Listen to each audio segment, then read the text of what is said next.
Hi everyone, this is Sugam Rana. Welcome to my channel The Banking Buddy. In this video, I will be talking about my strategy for English as a subject to be prepared for banking examination and how I prepared it for pre-level, for mains level and even for interviews, and all the aspects like the grammar or the reading comprehension, even the descriptive section. Everything will be covered in this video. So let's get started.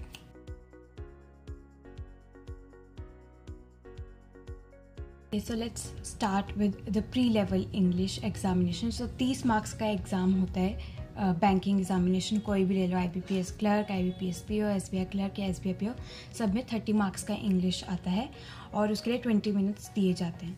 तो इसमें क्या क्या चीज़ें होती है? एक तो होता है ग्रामर के लिए आप 120 rules of grammar, Nimisha ma'am की एक बुक आती है, उसको कर लो, या फिर यूट्यूब चैनल पे भी उनके एक 11 या 12 घंटे की वीडियो है, उसको देख लो, कंप्लीट कर लो और साथ साथ में नोट्स बना लो, या तो नोट्स बना लो या बुक खरीद लो और उसको करो. मैं पर्सनली मैंने नोट्स बनाए थे उसके, और वो इसलिए बनाए थे क्योंकि मैं दूसरी बार बनाए थे. एक बार मैंने वीडियो देख ली थी, उसके बाद एक बार बाद में कुछ दिनों बाद दोबारा मैंने पूरी वीडियो दोबारा देखी थी और फिर नोट्स बनाए थे. तो ऐसे मेरी डबल रिवीजन भी हो गई थी, नोट्स भी बन गए थे. उसके बाद मुझे वीडियोस देखने की ज़रूरत नहीं पड़ी क्योंकि मैं अपने नोट्स से रिवाइज़ कर लेती थी. पर अगर आपको इतना एफर्ट नहीं करना है तो आप सीधा बुक भी खरीद सकते हो मैम की और फिर वहाँ से पढ़ लो. तो ग्रामर 120 रूल ऑफ ग्रामर यहाँ से हो जाएगा. अब इसके बाद प्रैक्टिस कहाँ से करनी है? तो पहले तो प्रैक्टिस उसी बुक से कर सकते हो, या फिर उसके अलावा आप एरर डिटेक्शन की प्रैक्टिस अलग से अलग अलग यूट्यूब चैनल्स में जाके उधर से एरर डिटेक्शन की प्रैक्टिस कर सकते हो और उधर से ग्रामर कवर हो जाएगा. Next let's talk about reading comprehension. So reading comprehension के लिए इसमें 2 टाइप के लोग हैं. एक है जिनको रीडिंग ऑलरेडी पसंद है, बुक रीड करते हैं, नॉवल रीड करते हैं, उनको शौक है इस चीज़ का, तो उनके लिए मेरे हिसाब से रीडिंग कॉम्प्रिहेंशन बहुत नॉर्मल चीज़ होगी, इतनी उन्हें एफर्ट्स डालने की ज़रूरत नहीं है. पर मैं उनमें से नहीं हूँ, मुझे रीडिंग करना बुक्स बिल्कुल नहीं पसंद. तो मैंने कैसे अपनी इंग्लिश को इम्प्रूव किया था without having to read a lot of books. तो मैं एडिटोरियल रीड करती थी, हिंदू एडिटोरियल, वो भी रीड ऐसे नहीं कि न्यूज़पेपर से रीड करती थी.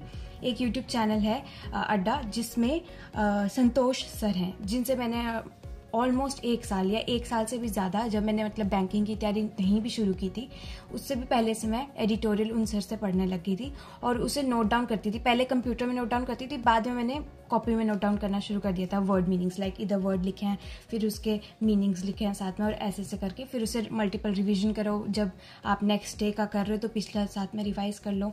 तो आई थिंक अगर आपको एक ऐसा यूट्यूब चैनल चाहिए, ऐसी यूट्यूब वीडियो चाहिए कि आप एडिटोरियल पढ़ सको, तो मैं सजेस्ट करूँगी कि अड्डा का संतोष सर का जो है वो अच्छा चैनल है. इसके अलावा निमिषा बंसल मैम का भी है, वो भी अच्छा कराती हैं एडिटोरियल भी और ग्रामर के लिए भी, ठीक है. और उसके बाद हम आते हैं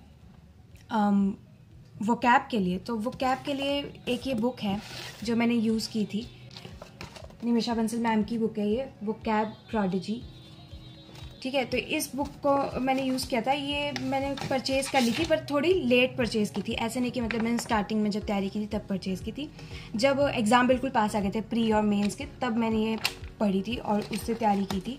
तो इससे काफ़ी हेल्प मिल जाती है, आपको ऐसे अलग अलग जगह ढूंढने नहीं पड़ते books.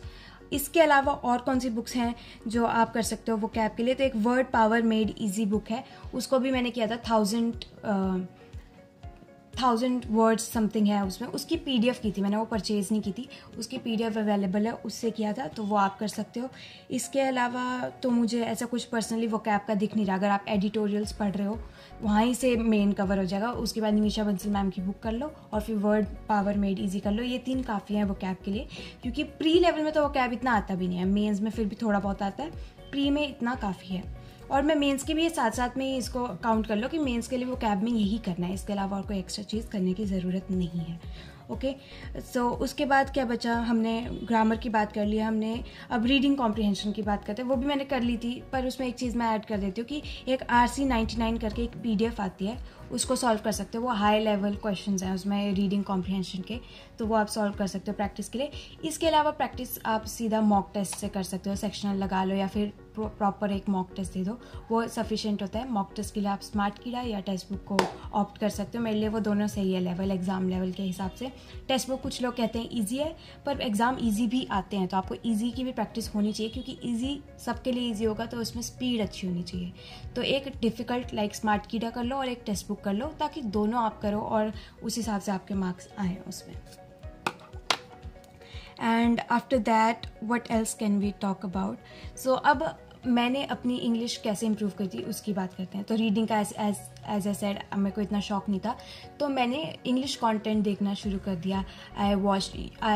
Even today I watch many YouTube channels who only speak in English. They can be like a reaction channel or a informative video channel, anything, but they speak in English. So that's how I improve my English. And the second thing is watching reels, like content, whether it's a web series or a movie. Watch English content. I'm not saying that you have to leave your Hindi or your regional language in order to be good at English, but start enjoying yourself in the English content. It can be a web series, it can be a show, so you can do that. So English songs सुन सकते हो, English movies देख सकते हो, English series देख सकते हो, और subtitles on करके देखना, क्योंकि जब आप subtitles on करते हो तो आपको आदत लगती है कि आप उसे read भी करो subtitles और सुनो भी, तो आप डबल लर्निंग करो, विजुअली भी और ऑडियो वाइज भी। सो उससे मेरी बहुत इंग्लिश इंप्रूव हुई है। ये आप ट्राई करना। मैंने पिछली बार भी एक वीडियो बनाई थी, उसमें बताया था, और उसमें एक कमेंट आया था एक बच्चे का कि उसकी इंप्रूव हुई है इससे। सो प्लीज़ ट्राई दिस, इससे बहुत फ़र्क पड़ेगा, क्योंकि इंग्लिश एक लैंग्वेज है, वो आप ऐसे मैथ्स या रीजनिंग की तरह प्रैक्टिस करके ही सिर्फ नहीं सुधार सकते, उसमें टाइम लगेगा। कोई एक बच्चा जो 12 साल से फर्स्ट से लेकर 12 तक जिसने इंग्लिश पढ़ी है और अच्छे स्कूल से पढ़ी है और उसके घर में भी इंग्लिश बोली जाती है, उसकी इंग्लिश में, और एक ऐसा बच्चा जिसने इंग्लिश ढंग से नहीं पढ़ी है, एक सब्जेक्ट की तरह पढ़ी है, जब एग्ज़ाम आते थे तो पढ़ ली थी बस, उसके मार्क्स में और इसके मार्क्स में फ़र्क होगा। उसकी इंग्लिश की नॉलेज में और इसकी इंग्लिश की नॉलेज में फ़र्क होगा, और वो फ़र्क कम नहीं होगा, वो नेचुरली कम नहीं होगा, उसको आपको करना पड़ेगा कम ये इंग्लिश कंटेंट कंज्यूम करके। तो वो मैंने आपको बता दिया कि क्या क्या आप देख सकते हो। इसके अलावा आप डिबेट्स देख सकते हो, पर वो हिंदी न्यूज़ चैनल वाली तो बिल्कुल मत देखना, हिंदी न्यूज़ चैनल बिल्कुल बेकार हैं, एक भी काम का चैनल नहीं, एक भी। सीधा आप इंग्लिश चैनल में आओ। एक चैनल है वियॉन करके नाम का चैनल है, वो इंडियन न्यूज़ ही बताते हैं पर इंग्लिश में बात करते हैं। उसमें एक मैम है, मेरे को अभी उनका नाम याद नहीं आ रहा, पी से नाम शुरू है शायद उनका, वो मैम बहुत अच्छी इंग्लिश बोलती है। मैंने उनकी भी इंग्लिश देखना शुरू की थी, और न्यूज़ भी, करंट अफेयर्स में वहाँ से ही कवर करती थी। अफेयर्स क्लाउड देख लिया, अफेयर्स क्लाउड की PDF कर ली, गाइडली से क्विज़ कर ली। उसके अलावा मैं उन मैम की वो वियॉन में वीडियो देख लेती थी, क्योंकि उससे इंग्लिश भी इंप्रूव होती है और साथ में करंट अफेयर्स भी हो रहे हैं। So try to involve English in your lifestyle, that's what I am trying to say, कि ये कोई ऐसा सब्जेक्ट नहीं है जो आप 2 घंटे पढ़ लोगे और हो जाएगा। इसको आपको अपनी लाइफ स्टाइल में लाना पड़ेगा। अब आप अपने घर वालों को तो बोल नहीं सकते कि आप इंग्लिश में बात करो, वो क्यों इंग्लिश में बात करें, ये एफर्ट्स आपको लेने हैं। तो आप इंग्लिश कंटेंट देखना शुरू कर दो, और बाकी जो रीजनल कंटेंट आप देखते हो उसको थोड़ा कम करो। TV सीरियल्स देखना बंद करो और इंग्लिश सीरीज़ देखना शुरू करो जब भी आपके पास फ्री टाइम होता है। तब भी आपको आदत होगी कि आपके डे टू डे लाइफ में आप इंग्लिश बोलना शुरू करोगे। जब आप इंग्लिश कंटेंट कंज्यूम करोगे तो ये एक नेचुरल फ्लो बन जाएगा, और जब वो होगा तो आप आंसर्स भी आराम से कर पाओगे, क्योंकि इंग्लिश में, बैंकिंग में mainly it is all about comprehension. ये आपने बहुत बार सुना होगा कि ग्रामर इतना इंपॉर्टेंट प्ले नहीं करता, वोकैब भी इतना इंपॉर्टेंट प्ले नहीं करता जितना एक कॉम्प्रीहेंशन प्ले करता है, स्पेशली मेंस में। प्री में तो आप फिर भी ग्रामर करके कर लोगे, पर मेंस में it is all about reading comprehension. मैं आपको सच बता रही हूँ, मेंस जब आ गए थे मैंने इंग्लिश नहीं पढ़ी थी, क्योंकि मैंने इंग्लिश पहले ही कवर कर ली थी, ग्रामर वगैरह जो कवर करनी थी, बाकी क्या था कॉम्प्रीहेंशन। वो मैं इतना सारा इंग्लिश कंटेंट देखती थी, तो उसी से किया मैंने। तो जो भी मैंने तैयारी किया है, जो भी मैंने इवन मेन एग्जाम में जाके वहाँ दिया है, वहीं जो क्वेश्चन पढ़ा उसी से जो समझ आया उसी का आंसर कर दिया। ये कोई मैथ तो है नहीं जो आप फॉर्मूले रट के जाओगे या तरीका रट के जाओगे कि कैसे करना है, क्या करना है। सो इंग्लिश एक ऐसा सब्जेक्ट है जो मेंस जब आपके पास आ रहे हैं तब तो ऐसा होना चाहिए कि इसको छूने की ज़रूरत ही ना पड़े। मॉक टेस्ट जो दे रहे हो उतना काफ़ी हो, क्योंकि उस टाइम पे आपके पास इतना टाइम नहीं होता है। आप करंट अफेयर्स को ही रिवाइज कर रहे होते हैं मल्टीपल टाइम्स मेंस से पहले। तो इंग्लिश पहले ही ख़त्म कर लो, and even maths and reasoning, उसकी मैंने वीडियो ऑलरेडी बना दी, उसे आप देख सकते हो। पर इंग्लिश का जो मेरे को बताना था मैंने ये चीज़ मेन बता दी है।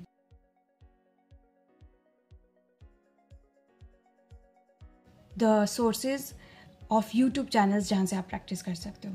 सो एक तो मैंने बता दिया, अड्डा के संतोष सर हैं, वो उससे आप हिंदू एडिटोरियल पढ़ सकते हो उनसे.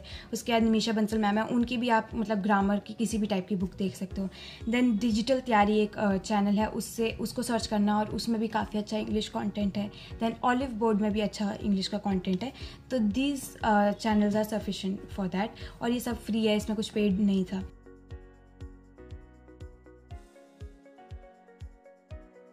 उसके बाद let's talk about books. Okay, so in books there are some of the books like Plinth to Paramount. It is a book जो मैंने complete की थी पूरी. So इसको complete करना, ये grammar की book है. Then Ace English, again one book that I completed completely.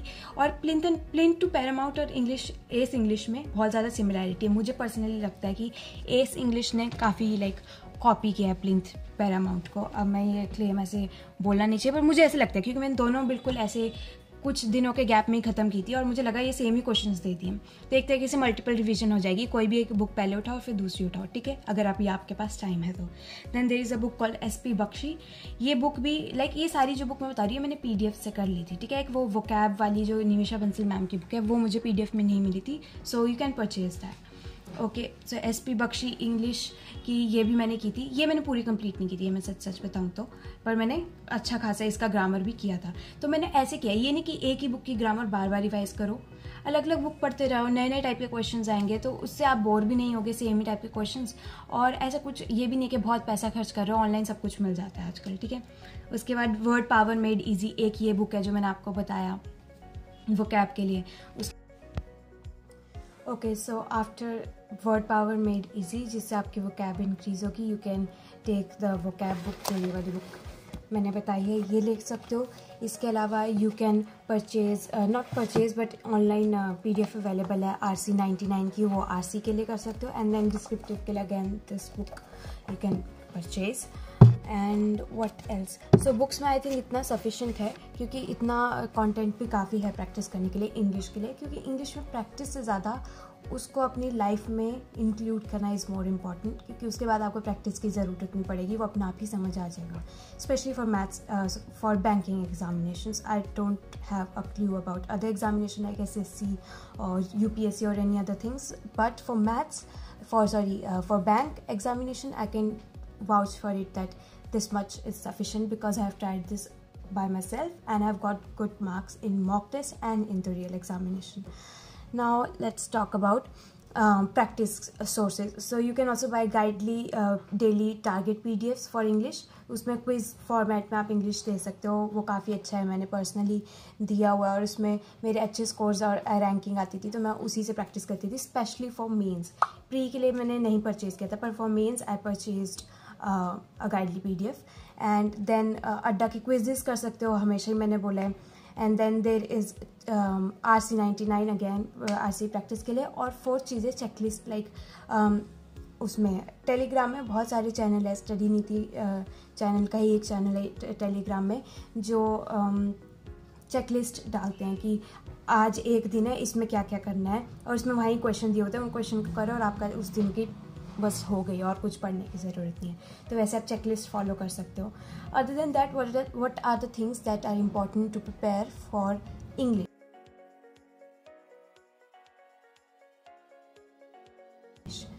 Things to keep in mind while preparing for English. So those are, first, give time. It is a subject जिसको time देने की ज़रूरत है. बहुत सारे लोग इसको इग्नोर करते हैं और मैथ्स में या रीजनिंग में सबसे ज़्यादा टाइम देते हैं और बाद में इंग्लिश की कट ऑफ नहीं निकलती. लाइक इस साल IBPS PO में 15 थी कट ऑफ और बहुत बच्चे उसी में रहे हैं. ऑल ओवर उनकी कट ऑफ से 20-30 मार्क्स ऊपर, लाइक 15 मार्क्स ऊपर भी मैंने देखे हैं ऐसे कट ऑफ से, बट असली में इंग्लिश के चक्कर में वो रह गए हैं और या फिर डिस्क्रिप्टिव के चक्कर में वो रहे हैं. लोगों को ऐसे लग रहा था मैथ टफ है, मैथ के चक्कर में लोग रहेंगे, पर असली में मैथ में बच गए थे लोग और इंग्लिश और डिस्क्रिप्टिव में बच्चे रह गए थे. तो उसको अवॉइड करने के लिए इसको टाइम देने की ज़रूरत है. पर जैसी पेपर पास है उस टाइम पे टाइम ना देना पड़े ज़्यादा और आप उस टाइम करंट अफेयर्स को टाइम दे सको, इसके लिए पहले ही ऐसी तैयारी करो कि आपको बाद में ज़रूरत ना पड़े. और वो कैसे करनी है मैंने बता दिया. Second thing is English content. As I said, English content देखो, उससे आपके अपने आप प्रिपरेशन हो जाएगी. Third, read more. और रीड मोर करने के लिए अगर आपको रीड करने का शौक है तब तो आपको बताने की ज़रूरत नहीं है क्या क्या रीड करना है, और अगर रीड करने का शौक नहीं है so just watch Hindu editorial video in YouTube of Santosh sir, और you can yourself also read a newspaper or even an editorial, and that's pretty much about it.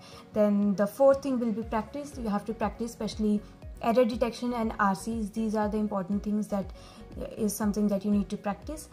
And the fifth thing, which is not related to like the subject or the syllabus, but you must know village girls Soni, जो एक channel है, जो बिहार की एक लड़की हैं जिन्होंने Hindi medium से पढ़ाई की और वो अभी IBPS PO भी क्लियर कर चुके हैं और RRB PO भी क्लियर कर चुके हैं, और करेंटली वो RRB में आई डोंट नो किस बैंक में काम करती है, पर किसी बैंक में काम करती है।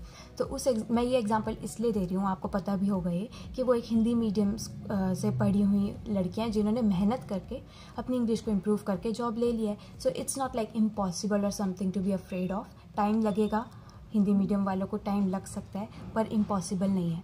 और ये भी नहीं समझना इंग्लिश मीडियम वालों को कि हम तो इंग्लिश से पढ़े तो हम तो कर ही देंगे। मैंने बहुत सारे इंग्लिश मीडियम वाले बच्चे देखे हैं जिनको कुछ नहीं आता है इंग्लिश में, इनको ना कॉन्वर्सेशन करने आती है, ना ढंग से वो ग्रामर को समझते हैं, ना कुछ।